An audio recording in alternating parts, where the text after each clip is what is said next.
Okay, I'm back. So we'll just continue with our topic, which is Holy Week.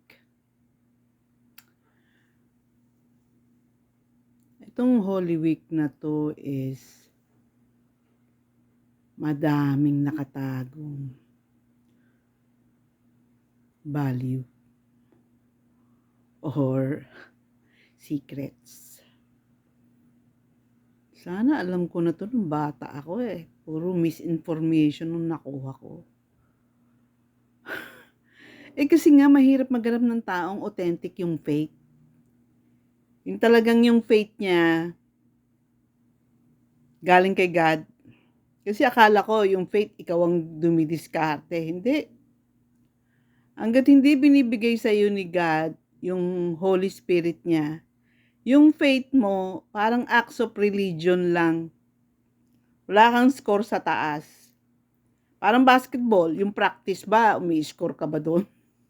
Wala, di ba? Ang score na doon sa talagang game.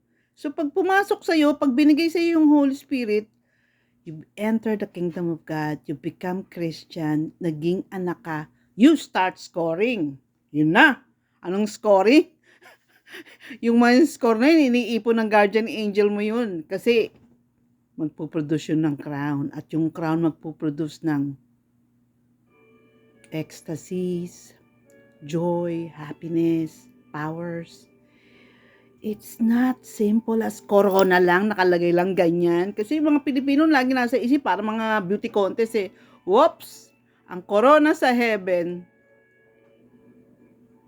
ay joy and powers. Hindi, no? Kasi hindi natin alam ang heaven eh. Ang heaven ay hindi lang universes. Ang heaven masyadong maraming secret. Alam mo, hindi naman natin alam nung una na ang spirit natin galing kay God na galing sa heaven, na yung soul natin tsaka yung spirit, magkaiba pala yun. Kaya ibang-iba yung anak ng Diyos sa ordinaryong tao lang.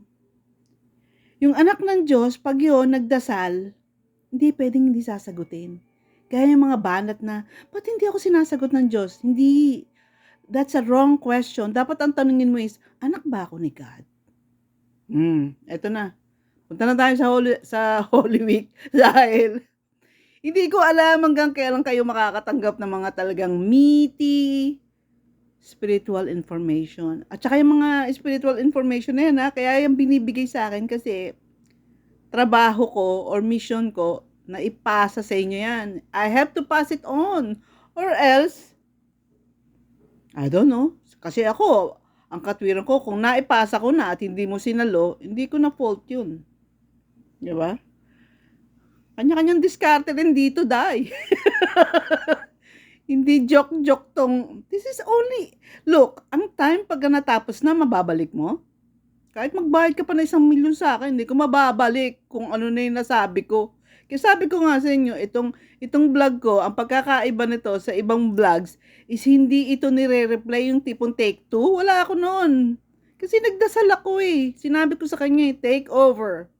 So kung anong lumabas doon, kung may mali yun, naglalagay ako ng correction, di ba? Pero yung sabi mong to touch that vlog, para sa akin sacred yun, hindi yun, hindi pwede yun. Kaya dito, I am as honest as I can.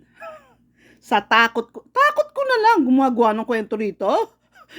Yung ang karumal-dumal kong experience na hindi ko talaga sinasabi ng kumpleto. Isipin mo na, i-vlog ko yun, samantalang asawa ko. Kasal kamit lahat, 15 years kami magkasama. Alam niya ba yon? Kahit mga kapatid ko, I'm sure nung napanood yun, ang dating sa kanila, oh my God, may plano pala siya magpakamatay. Parang normal-normal niya sa amin. Ganoon ang mga nagpapakamatay, hindi halata. Pero nakaplano na yon, months. Minsan years pa yung iba eh, paano gagawin. Kaya I don't judge people. Yung tawa ng tawa, ganda-ganda, naka-makeup and all that. Yung pala magpapakatiwakal na yung mamaya. You don't know what's inside their soul. Okay? Ang soul is nandun yung emotion. Teka, bago maligaw. Balik tayo. Di ba? Ang Holy Week. kung bakit napaka-importante. Isa, alam mo bang nasa Holy Week yung mga sagot ng mga question na talagang magbibigay sa iyo ng halaga, meaning, purpose, and joy? Like yung question na, ba't ako nandito sa mundo? All you need to do is get a crucifix na merong crucified Christ, titigan mo, tapos tanungin mo, habang nakatingin ka doon sa crucifix, bakit ka dumating? Diba? Kasi nandun yung sagot kung ba't ka nandito eh. Hindi siya darating kung ikaw ay hindi nandito. Kasi dumating siya for you. Isipin mo yun, all your life ang question mo, ba't ako nandito? Talang nasa crucifix yung sagot, I came for you so that I can get you back and enjoy eternity. Pag nakuha mo yun, magiging competitive ka pa, magpapakamatay ka sa mga honors, sa sa mga posisyon sa opisina. Di ba hindi na? Anong dating? Hindi nakikipag-compete ang royalty. Hindi nga nagdadala ng credit card ang mga totoong royal, talagang part of royal family. Hindi nagdadala ng credit card. Ang nagdadala yung kanilang entourage. Yung tipong, eto, bumili ako ng 5 Hermes. Bayaran mo, assistant. Ganon. So, yung nagmamakaawa sa Diyos, parang mabagyo na, pengi nga pong breakfast bukas. Hindi anak yan. dahil ang anak, lalo na kung anak ng Diyos, royalty nga. Ipe-pray over mo lang yung wallet mo eh. Nung na-discover ko nga yan, what a relief. Ipe-pray over ko yung wallet ko. In Jesus' name, I want that this wallet will not have the spirit of luck. Tapos ka na. Diba? Tapos kinakalan totoo sa dibdib mo yun. Dapat totoo yun talaga sa soul mo na talagang, Lord, you're my provider. Why? Because I also gave my life to you. Nung dumating ka, winelcome kita and I said, yes, I accept you, Lord. I accept your death and resurrection. Now, accept my life. Di pasok ka. Pasok ka dun sa kingdom of God. Pamilya ka ni God. Ngayon, ano apelyido mo? Diba? Maraming apelyido ng tatay mo sa lupa. Paano yung apelyido ni Lord? Yung Holy Spirit ang apelyido mo. Kaya nga kung makabanat ka ng, in Jesus' name! Kasi yung pangalan na yun, nakadikit na ngayon sa soul mo yun. Sige, hanap niyo ako ng libro nagtuturo niyan. Wala, diba? Kasi nga, revelation ng banat ni Lord. Paano makukuha revelation? Yun ang mabigat na tanong. Kasi kinakalangan seryoso ang hindi kasi pinapakinggan ni God yung mga dasal na eklat lang eh. Alam mo yun? Yung naririnig ko, pero hindi ko pinapakinggan. Nanay mo ba tuwing magsasabi kang, Ma, pengi ako lasagna. Naririnig ka, pero hindi niya gagawin yon. Pero kung, Ma, ito 2,000, pengi ako lasagna. Ay, gagawin, di ba? Diba? Kasi seryoso ka doon, nagbigay kang 2,000 eh. Hindi niya pwedeng hindi sundin yun.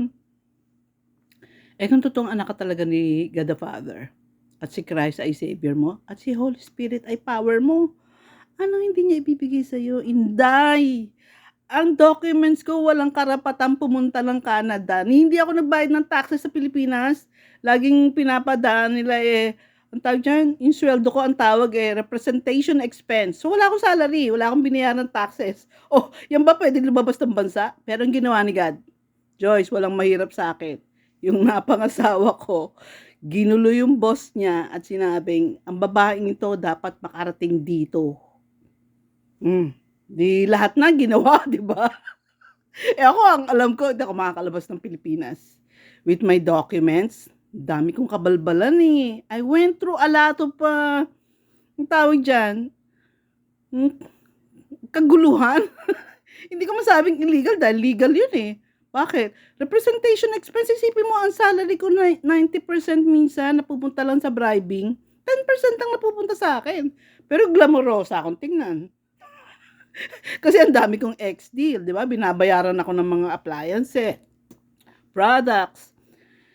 Advertising is the most glamorous career sa Pilipinas. Kaya na-hook ako diyan, eh, dapat hindi ang plano ni God, sandali ka lang, I just want to show you kung ano yung society na importante pera lang. Para ma-meet mo yung mga taong ang mahalaga sa kanila is success lang, pera lang, pangalan lang, glamour lang, yung ma-part lang ng elite, yung ma-part lang sila ng high society. Hindi, kulang 'yan. Hindi ko sinasabing hindi sa ibang mga tao do'n. Na-meet ko nga do'n yung napaka-spiritual na kliyente, 'di ba? What I'm saying is, kulang. Ang daming kulang sa buhay na ang sagot ay nasa Holy Week. Kaya, i-disregard mo, it's your loss, baby. 'Di ba? I-disregard mo yung napaka-precious, mag-beach ka. Oh, kaya it will color your life, kaya makikita mo, ba't ang bibigat ng problema ko? Paano mo sinicelebrate ang Holy Week? With devotion, with love, with real, sincere seeking? Wala niyan. Hindi yan nakukuha sa nagpapapako sa krus yung ginagawa sa Pampanga. That's also, di ako magsalita kasi hindi ko alam ang mga hearts nila, pero sa totoo lang, ba't mo kinakailangang ulitin? Ano ang value ng dugo mo kung kunyari pinako ka sa Pampanga? I mean, hello? Guys, ako ang ginagawa ko pag Holy Week, I read the Psalms with my heart. Isa lang, isang psalm lang. Tapos, I will go through the words. Kakausapin ako ng Holy Spirit doon. Pak! Tapos na. Tinamaan na si Joyce doon. May revelation na yun. Tama na nga to, haba-haba na nito eh. Nawawala ang thrill pag mahaba.